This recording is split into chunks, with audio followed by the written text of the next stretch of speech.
Hi, HRN listeners. We're celebrating our 15th anniversary, and we have a really fun campaign and an ask for you. This 15th anniversary tour is aiming to bring you closer to unique food and music experiences in some of the most exciting cities in America. All the while, we're raising funds to support our work empowering the next generation of food system storytellers through our fellowship programs. Here's how it works. Donate to HRN and be entered into a raffle in the city of your choice to win a dinner for two at a noteworthy restaurant and tickets for two to a concert at a prominent local venue. We have incredible partners in New York, Los Angeles, Philadelphia, Nashville, Las Vegas, Charleston, Asheville, and Ardmore, Pennsylvania, who have donated a meal for two and two tickets to a concert of the winner's choice. And all donations help fund our fellowship programs, where we're helping to build essential workforce readiness skills and food system storytelling skills. Check out heritageradionetwork.org/15 to donate and enter to win today. That's heritageradionetwork.org/15. Thank you. This episode is brought to you by Wisconsin Cheese. Wisconsin cheesemakers produce over 600 varieties, types, and styles of cheese. That's twice as much as any other state. Learn more about Wisconsin's cheesemaking history at wisconsincheese.com. You're listening to Heritage Radio Network. We're a member-supported podcast network broadcasting over 35 weekly shows live from Bushwick, Brooklyn. This year, we're celebrating 10 years of food radio. For the past decade, we've been taking you behind the scenes of farms, restaurants, breweries, school cafeterias, and more. It's been 10 years, and we're just getting started. Find us at heritageradionetwork.org.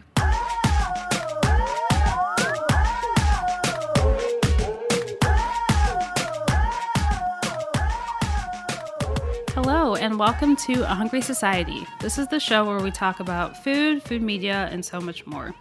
Today's show is part 2 of a series of interviews from the Soul Food Sessions dinner, which was held at the James Beard Foundation House in Manhattan earlier this month. You might have heard Gregory and Subrina Collier's interview last week. Well, this week we're talking to the other chefs that make up the Soul Food Sessions collective. Jamie Barnes and Greg Williams of What the Fries, Michael Bowling of Hotbox Next Level Kitchen, and Jamie Turner of Jamie's Cakes and Classes. Justin Hazelton of SB&J Enterprises and Chef Omar Tate were also there, but because it was so close to the time of the dinner, we didn't have time to chat. So if you want to learn more about Omar, he was a past guest. I really recommend you go and listen to that episode. So you're going to hear these interviews, and they're really raw and really honest. We talked about the Soul Food Sessions Collective, how it started, how it felt to be at the Beard House, what they were making that evening, and what soul food means to each chef. You're also going to hear about the challenges that Black chefs face when defining their food, as well as discussions of ownership and craft. And just like last week, please know that the children in the background were at the daycare next door playing and having a good time. So if you hear the occasional swing or child yelling, no children are harmed. It was just the daycare next door. I hope you like these interviews and seek out Soul Food Sessions when they come to your town. You can follow them on Instagram and Twitter to keep up with which city they're visiting next and keep up with each chef and their work. So thank you to all the chefs that gave their time right before their dinner to me and to the James Beard Foundation for having me.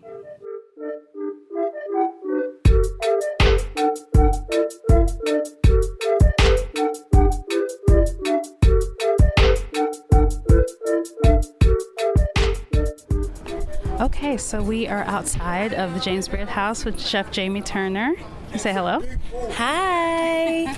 Who has been gracious enough to pause her prep and sit outside for a minute to chat with me. Thank you so much. Thank you. This is an honor to be here, and I'm excited to talk to you as well. So tell me about your course tonight. All right, so my course is to honor my mother. My mom died in January of this year, and her favorite thing to make was butter cake.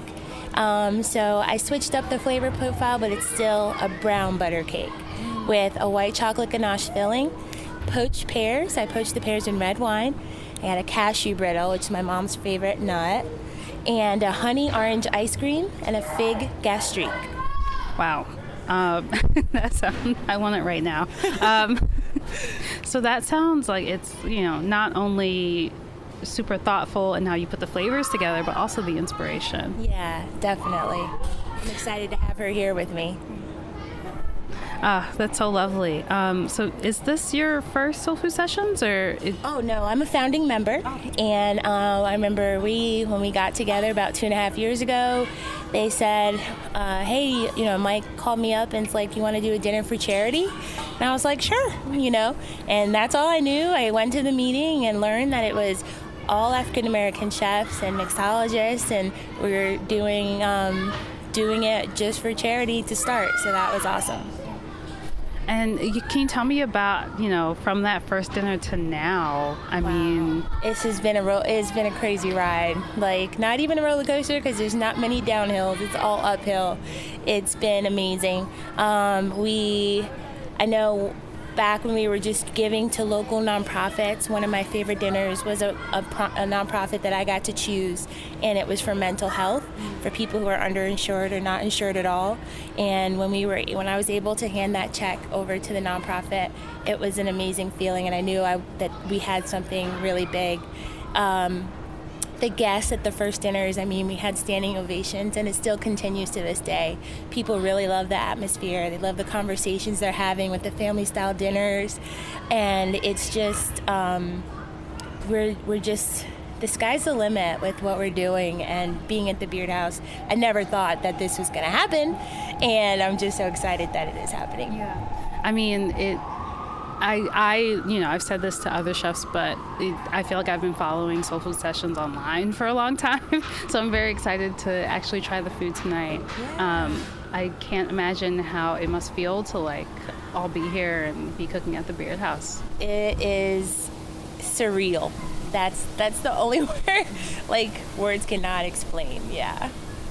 Yeah. So are there any courses that you are particularly excited for tonight? Not to get you, I don't want to get you in trouble. I know, right? No, all the dishes are amazing. Honestly, I've tasted a couple of them, and they are all great. And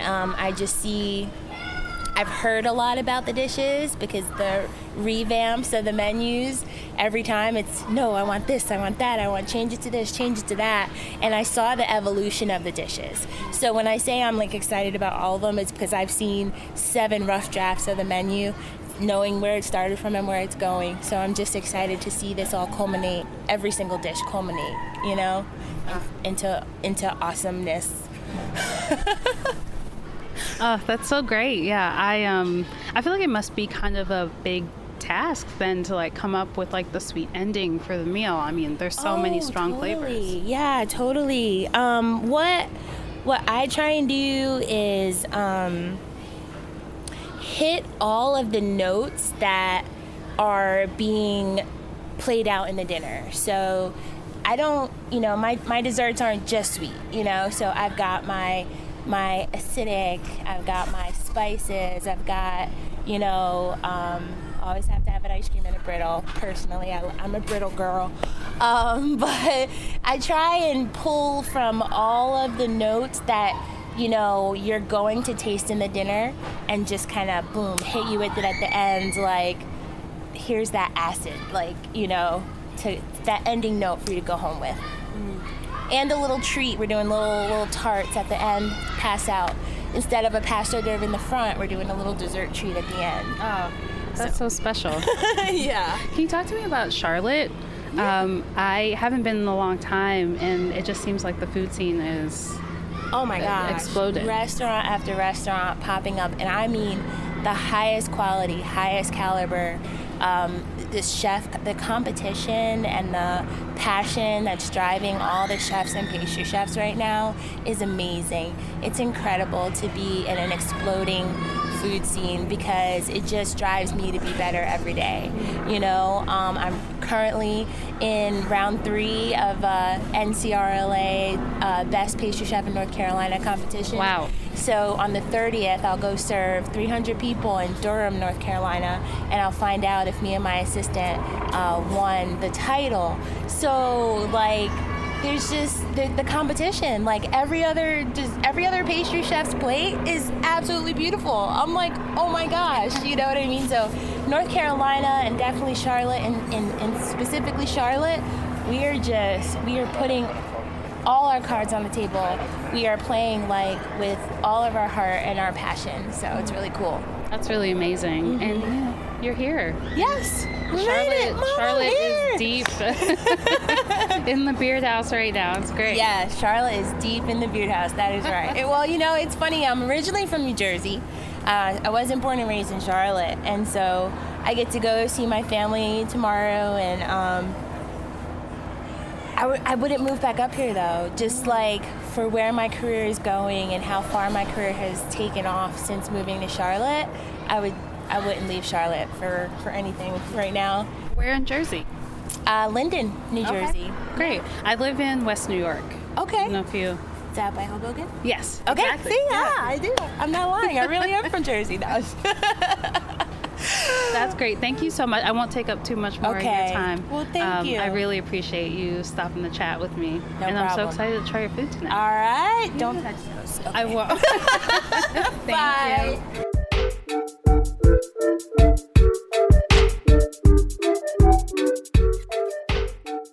My name is Chef Michael Bowling. I'm one of the owners of Hot Box Next Level Kitchen in Concord, North Carolina. Awesome. And can you tell me what you're making tonight?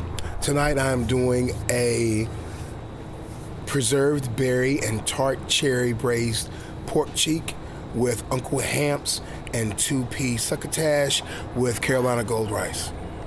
And you're using the pork cheek as opposed to any other cut of pork. Right. How is that different? It's different because it's literally the cheek muscles from the animal's face, and it's a tough cut. So it takes a lot of time and attention, a lot of cleaning. It's got a lot of connective tissue to it, things like that. So it's just a different cut, and I wanted to do something that wasn't a common cut of pork, just to introduce people to something different. Do you like the pork cheek more than other cuts? Or? I like to eat it. Cooking it is always a chore, but I consider myself a master of uncommon cuts of meat.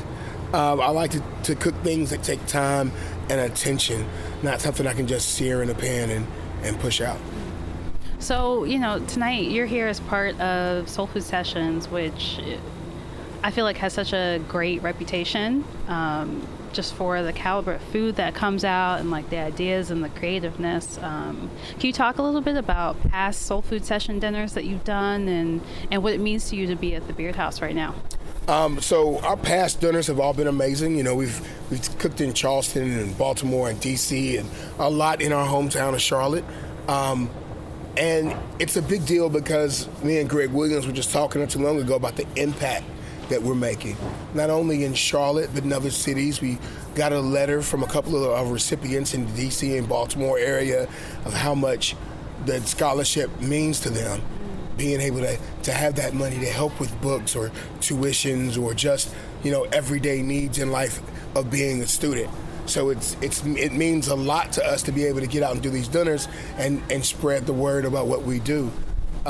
We take a lot of pride in our food. So one of my favorite dishes that we did, I did a 5-bean stew at I think it was our African diaspora dinner, which is one of like our third dinner together. And I used African runner peanuts. And they are just starting to be grown and produced again in the United States. And it's the first peanut in the United States that came over on the slave ships with us. So, and with our ancestors. So to be able to use some of these heritage ingredients and reintroduce them to people, and the farmer that I got it from, they hadn't given them to anybody. So I was one of the first chefs in the country to actually cook with the African runner peanut. And our platform allowed us to introduce that to so many people that it's just amazing. And being at the Beard House, for one, it's a big deal for us as a group. It was one of my bucket list things in my career to be able to cook at the James Beard House. I was here 10 years ago with one of my former employers, and it was still an honor to be here. But now I'm not a part of his team. I'm here with my crew, my team, my peoples. It's amazing. Yeah. Representing North Carolina? Representing North Carolina, Tennessee, Virginia, all the places where we're from. And then, representing the Queen City, which is where we all are now. And Charlotte is growing and changing so fast that we're just happy that more African-American chefs like Whitney Thomas, the new executive chef at Five Church, one of the first black fine dining executive chefs in the country, did a dinner with us. So it's great to be able to get here and let people know that Charlotte's coming up in the food scene and the African-American chefs are a part of it. And did you grow up in North Carolina? I did not. I was born, I like to say that I was born in Chattanooga, Tennessee. I grew up in Virginia. Oh, where in Virginia? Roanoke. Okay. In Roanoke, Virginia. And now I am a resident of Charlotte. I've been there about 10 years, and from living in D.C. and living in Charleston and all those other cities, Charlotte feels like home, and I think it's where, I'm setting some roots. Yeah. So we're going to be there. Yeah. I'm so excited for the dinner tonight. I've been looking at Soul Food Sessions via Instagram for a long time. So it's nice to finally be here with the chefs and get to taste the food tonight. Well, make sure you spend some time in the kitchen with us. We're some clowns. We like to have a good time. It gets serious like it does in any other kitchen when the heat is on and we're trying to play it out. But we like to have fun.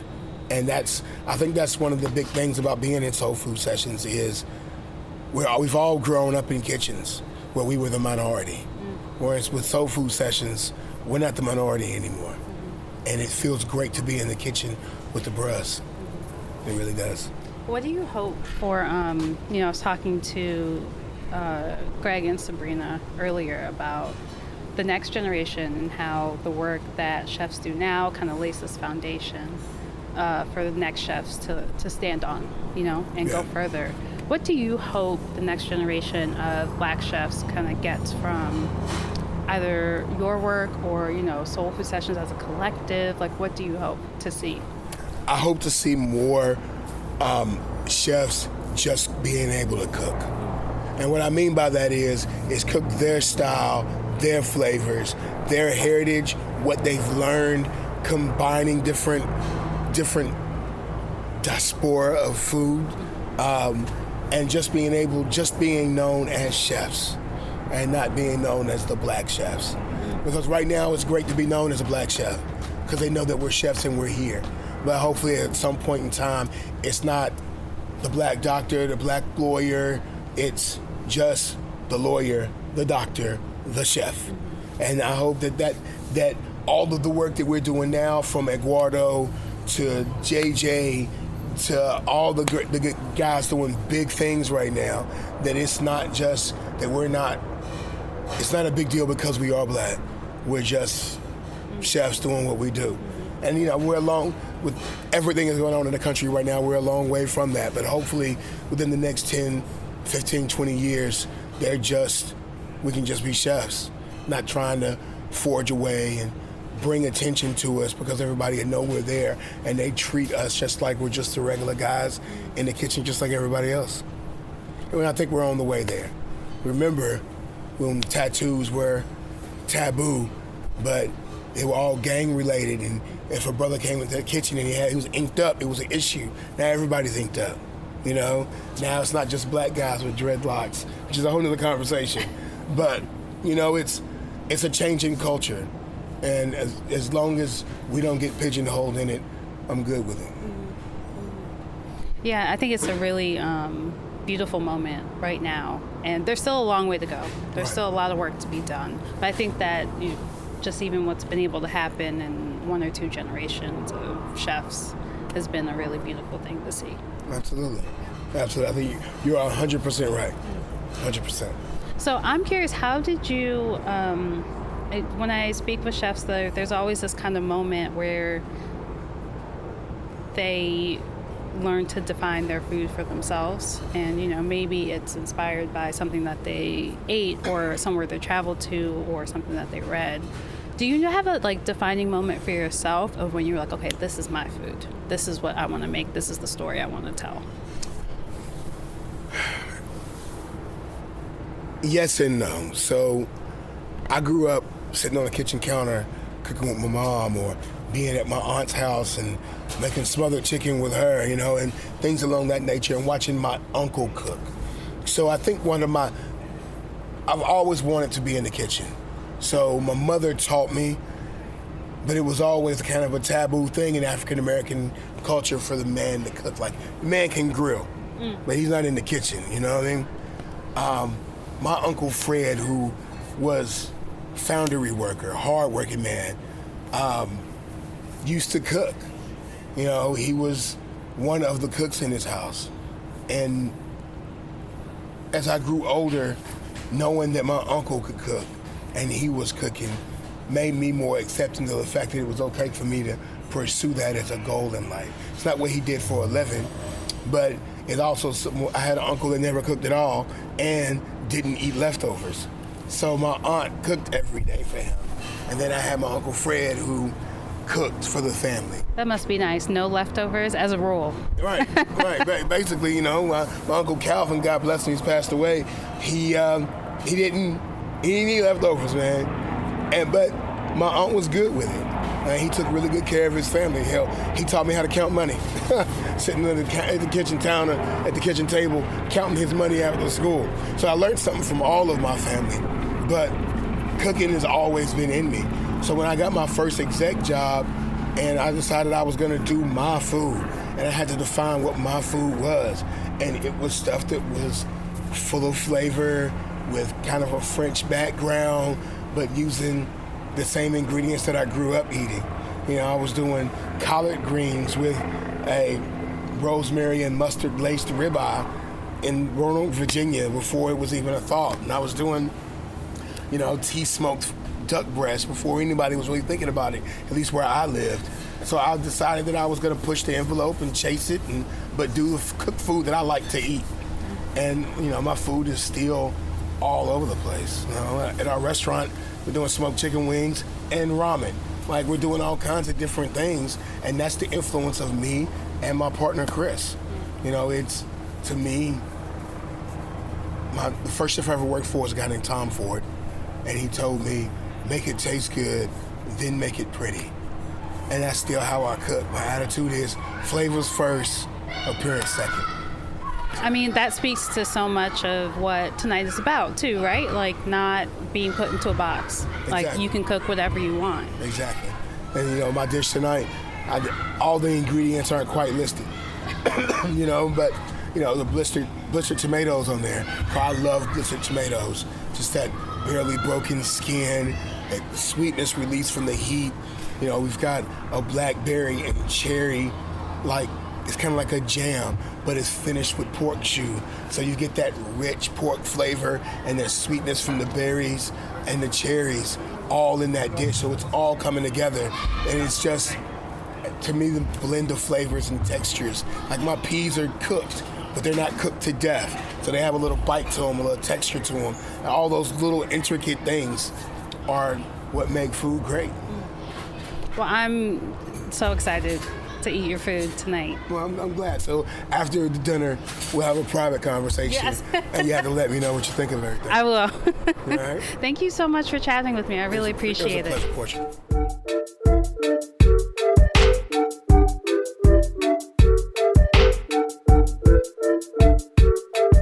This episode is brought to you by Wisconsin Cheese. Wisconsin has storied cheese history that begins with Swiss, German, and Italian settlers in the 1800s and continues today with nonstop innovation and award-winning artisanship. Wisconsin was the first state to establish cheese grade standards and the first to require that every cheese plant be overseen by a licensed cheesemaker. It is the only place outside of Europe where one can pursue an elite master cheesemaker certification. All of this helps Wisconsin cheese win more national and international cheese awards than any other state or country. Take, for example, Decatur Swiss Cheese Co-op, who have made cheese since the 1940s. Steve Stetler is a Wisconsin master cheesemaker who developed several new cheeses for the co-op, including a European-style Havarti, a Swiss lace cheese called Stetler Swiss, and a Colby Swiss marbled cheese. His cheeses have won awards at the Wisconsin State Fair and the World Championship Cheese Contest. To learn more about Wisconsin's award-winning cheesemakers, visit wisconsincheese.com. Are you enjoying this podcast? Heritage Radio Network has plenty more. My name is Linda Liu, and I'm the host of Feast Meets West, the show that celebrates Asian culture through the lens of food here on HRN. Listen to episodes like The Evolution of Chinatown with Numwa Tea Parlor's Wilson Tang and New York Times' Elaine Chen. Catch our ongoing series, Women in Asian Food, and spotlight episodes with our heroes like Anita Lowe. You can find Feast Meets West wherever you listen to podcasts and on heritageradionetwork.org.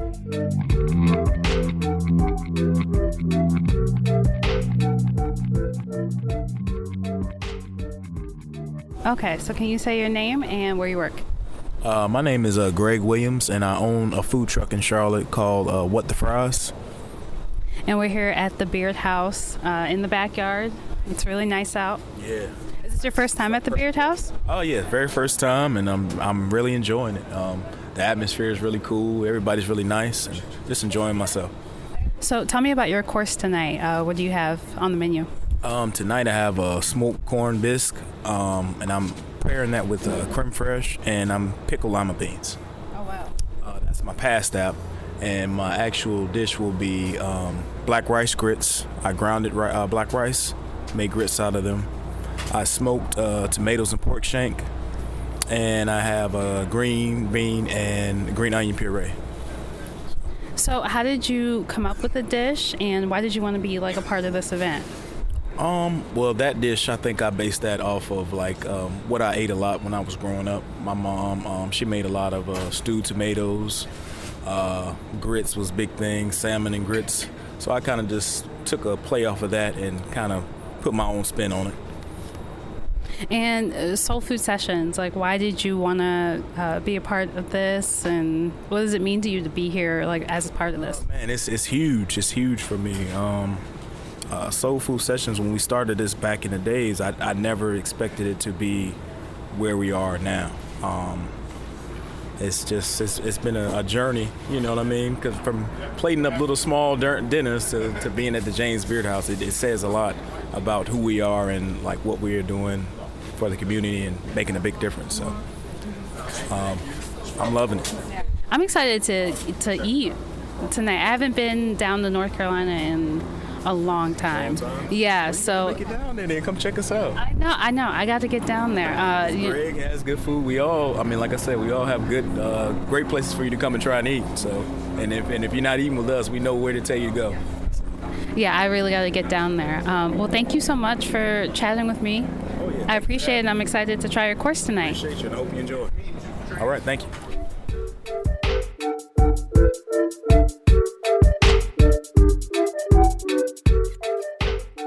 Okay, so we are back outside with Chef Jamie.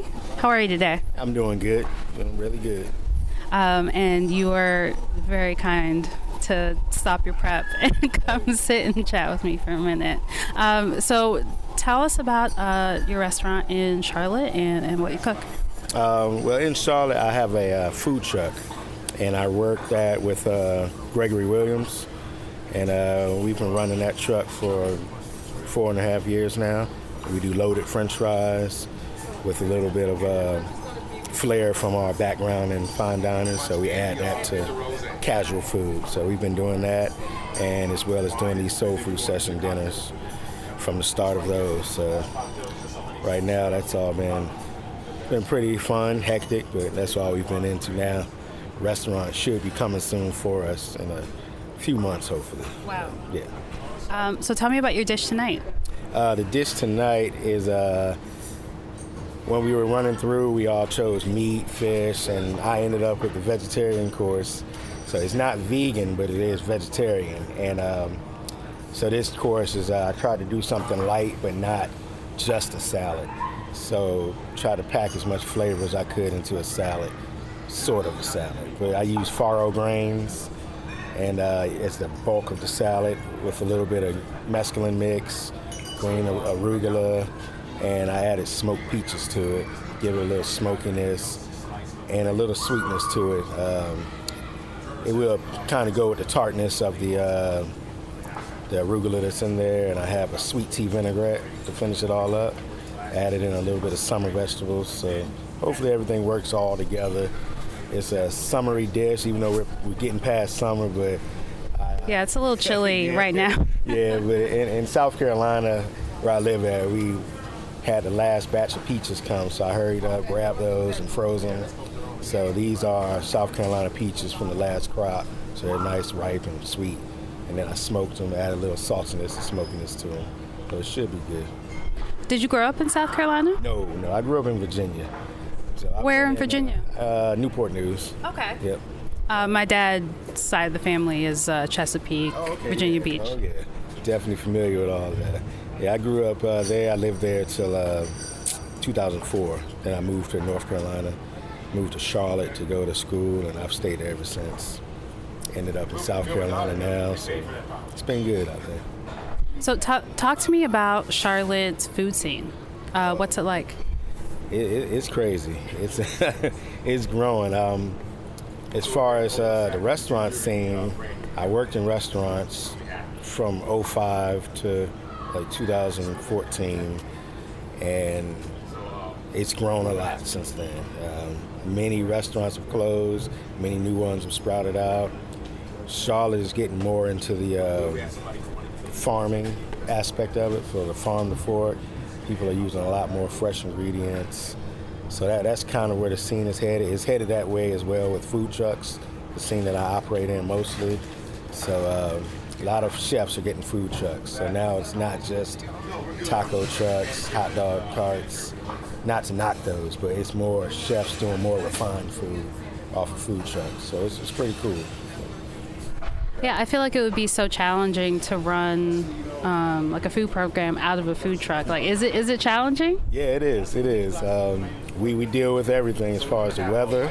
You know, if you have a restaurant, the weather doesn't affect you, but a food truck, you know, heavy winds, raining, lightning, no one's coming to a truck. So that cold weather affects us big time. Sometimes hot weather affects us. People don't want to stand on a long line in the heat. So all of that can affect you, and also since you are a mobile unit, if your mobile aspect of the truck messes up, then your business is down until you get that fixed. So the kitchen can work fine, but if your motor blew out, you're done for the day. So you got to manage both. You got to manage keeping your truck in tune and the kitchen. So it's a little double, but it's a headache, but it is fun. We get to have a good time traveling around, so it's good. So Soul Food Sessions, can you talk to me about your time with I almost called it an organization, but it's more like a collective, right? Yeah. We all living in Charlotte. It's kind of was like the same chefs that you would see whenever pop-up dinners would happen. Whenever anyone would get together, it would be the same white male chefs. We wanted to change the face of that a little bit and show, you know, a lot of black chefs are more than soul food. We're more than, you know, fried chicken and all that stuff. I eat that stuff, it's delicious, but we're all a little more than that as well. So we came together to do one pop-up at first, and just show, you know, we're a little more than that. We do refined food. We all got skill sets, and we wanted to play on the name Soul Food. So people see Soul Food Sessions, automatically they're thinking in their head what they think soul food is, but we're trying to switch that and change people's perception of soul food. And we came together, did the first dinner, it was a success. We wanted to do another dinner, and then we just decided to keep it as a series going on with the same group, and it's been great ever since. So It is a nonprofit as well that we're working on getting scholarships to people, to kids in school. So that's the good part of it. You know, whenever we can hand over a check to a college student to help them with anything, books, whatever they need, that's the good part about it. And from that first dinner to now at the Beard House. Oh, yeah, never imagined that. Yeah, first dinner we were doing like 40 people, and then it sold out quickly, and then people were at the door trying to buy tickets. We didn't have room, so we knew we had something, and then but to know we would be at the Beard House cooking, never imagined it. But it's really cool, and it's great to see all of our progress with it. So it's cool. But I mean, I think it really speaks to the desire of diners too. You know, like you talked about as chefs how you were frustrated of seeing the same chefs doing like similar pop-ups and being the face of Charlotte, so to speak. And then, you know, you got together and started soul food sessions, and diners wanted that too. Yes. Yeah, that it was good to see people's reaction to it and see that people didn't take it offensively and say, hey, you guys are trying to single yourself. No, the people just automatically understood what we were doing.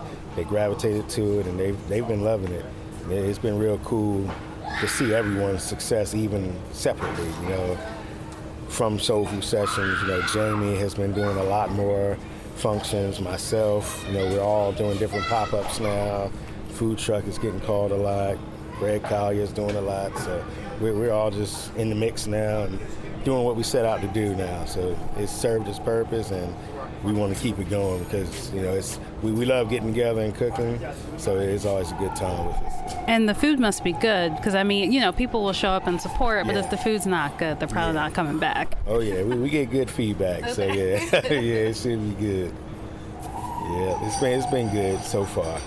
No bad reviews, everyone loves everything we do, so we just stick to what we know. We don't try to stray away and do other types of food, and we just stick with what we know, experiment a little bit, but not get too crazy past, you know, trying to do other people's cuisine, you know. We all have our own niche, so it's been good for us all together. And how has it been working in the kitchen with everybody? Oh, it's good. It's always great. We all have know each other well enough now that working in the kitchen is second nature for us now at this point. We've traveled together. We've done pop-ups in D.C. and Baltimore and traveled around, been to Charleston. So we all know each other well enough. So it's just like getting back with your family. Even if we separate and do our own things for months and months, get back in the kitchen is just like nothing, didn't skip a beat. So, yeah, it's good guys and females, Jamie. But it's good. We all mesh well. Thank you so much. I'm so excited to eat this dinner tonight, and, you know, congratulations. This is really, you know, successful before it even starts. It's great. Oh, yeah. Thank you. Hopefully everything's good tonight. Well, I know it will be, but hope you enjoy it all. And thank y'all for having us here. Thank the Beard House for having us here.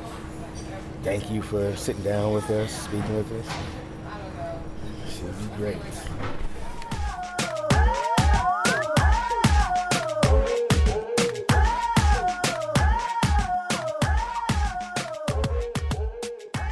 This program is powered by Simplecast. Thanks for listening to Heritage Radio Network, food radio supported by you.